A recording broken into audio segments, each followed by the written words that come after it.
রাজনৈতিক অধিকার আবার তারা ফিরে পেয়েছে। বিশেষ করে বাংলাদেশ জামাত ইসলামী এখানে মধ্যম ছিল। এই মধ্যম সংগঠন মূলত মানুষকে আল্লাহর দিকে আহ্বান করত, আল্লাহর গোলামিতে তাদেরকে আবদ্ধ করার জন্য চেষ্টা করত এবং তাগুতকে তারা অস্বীকার করত। কিন্তু আমরা দেখতে পাচ্ছিলাম দীর্ঘ 15 বছর 7 মাস 5 দিন ধরে আমাদেরকে এই তাগুতের শক্তি আমাদের প্রতি তারা জুলুম করেছে, আমাদের সকল অধিকার থেকে তারা বঞ্চিত করেছিল। আল্লাহর মেহেরবানি, আমাদের বীর সৈনিক ছাত্রদের আন্দোলনের মাধ্যমে সেই তাগুতের শক্তি পরাভূত হয়েছে, পরাজিত হয়েছে, দেশ ত্যাগ করতে তারা বাধ্য হয়েছে। তবে একটি কথা, একটি বিপ্লব হয়েছে, সাধারণ একটি বিপ্লব, এটা ইসলামী বিপ্লব নয়। আমাদের আকাঙ্ক্ষিত ইসলামী বিপ্লবের জন্য আগামীতে অনেক প্রত্যাশিত কর্মকাণ্ড আমাদেরকে পূরণ করার জন্য এগিয়ে আসতে হবে। আজকের এই সমাবেশ থেকে আমরা বলতে চাই, শহীদদের যে বাকি কাজ রেখে গেছে সে দায়িত্ব পালন করার জন্য, অগ্রণী ভূমিকা পালনের জন্য সদর উপজেলার সকল জনশক্তির কাছে আহ্বান জানাচ্ছি।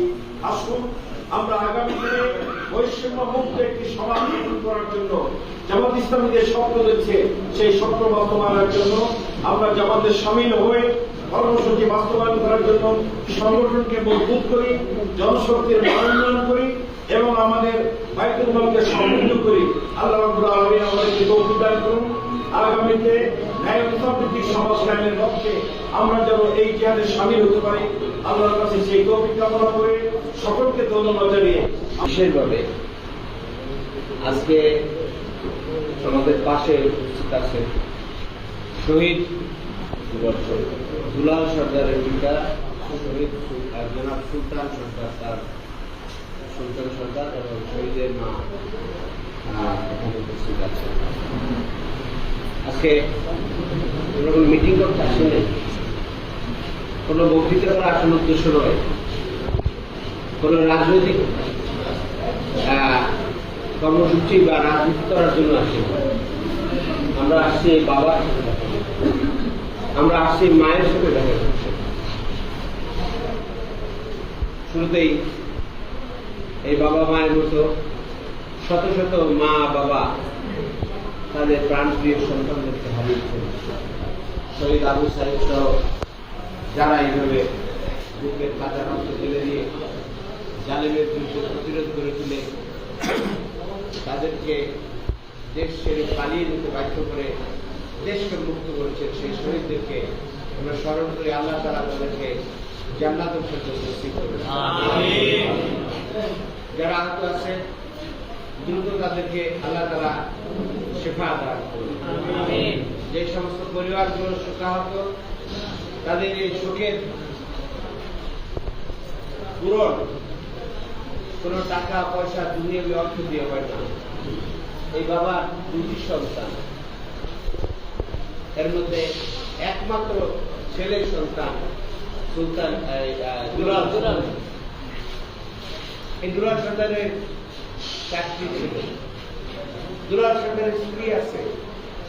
আজকে এইসব কিভাবে এই মা তার সন্তানকে লালন পালন করে এই যে 35-40 বছর নিয়ে আসছেন, এই মায়ের কাছে কি বুঝতে হবে?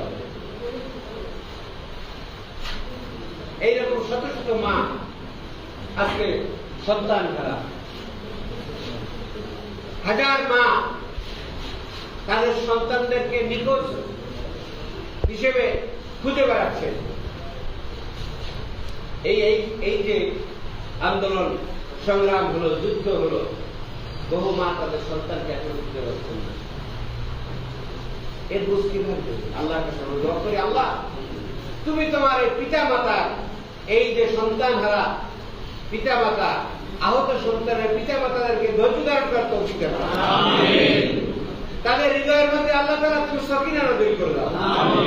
ক্ষতিপূরণ কোনো মানুষ করতে পারবে না, কিন্তু আল্লাহ তাআলা আপনি তাদের হৃদয়ের মধ্যে এমন বুঝ দিয়ে দেন যাতে তাদের হৃদয়ের মধ্যে সাকিনা নাযিল করে। আজকে আমরা এখানে আসছি এই শহীদ পরিবারের সাথে সাক্ষাৎ করে একটু তাদের শোকের সাথী হওয়ার জন্য। বাংলাদেশে জামাত ইসলামী আমির জামাতের নির্দেশ করবে, সংগঠনের সিদ্ধান্ত করবে সারা দেশের এইরকম শত শত শহীদদের বাড়ি বাড়ি গিয়ে জামাত ইসলামী করতে চেষ্টা করছে। আমির জামাত এই সমস্ত বাড়িগুলো যাচ্ছে, আমির জামাত হাসপাতালগুলোতে যাচ্ছে, আমির জামাত এখন হাসপাতাল থেকে আবার ছুটে গেছেন এখন কোথায়? বন্যা খবর।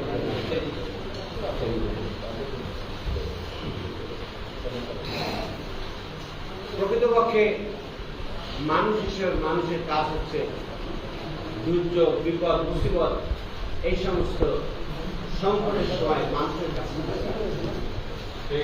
আমাদের রাজনীতি সেটাই। এটা হল ইসলামী আদর্শের রাজনীতি, যে মানুষের সুখ এত কথা বলে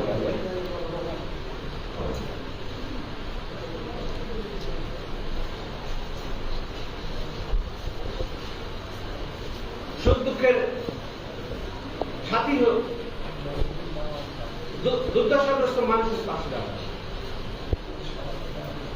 এই দায়িত্ব পালন করার জন্য আজকে আমরা এখানে এসেছি।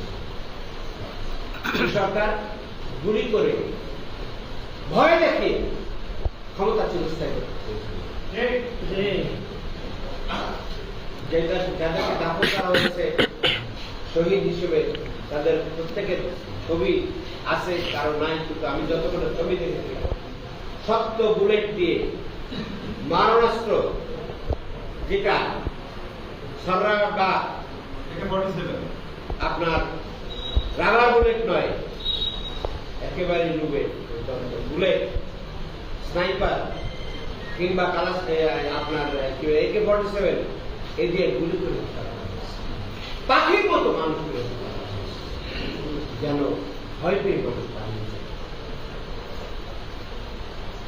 হেলিকপ্টার চালানো হয়েছে ভয়ের রাজা, কিন্তু মানুষ ভয় পায় না। আলহামদুলিল্লাহ, আমাদের সন্তানরা বীর সন্তানরা ভয় পায় না।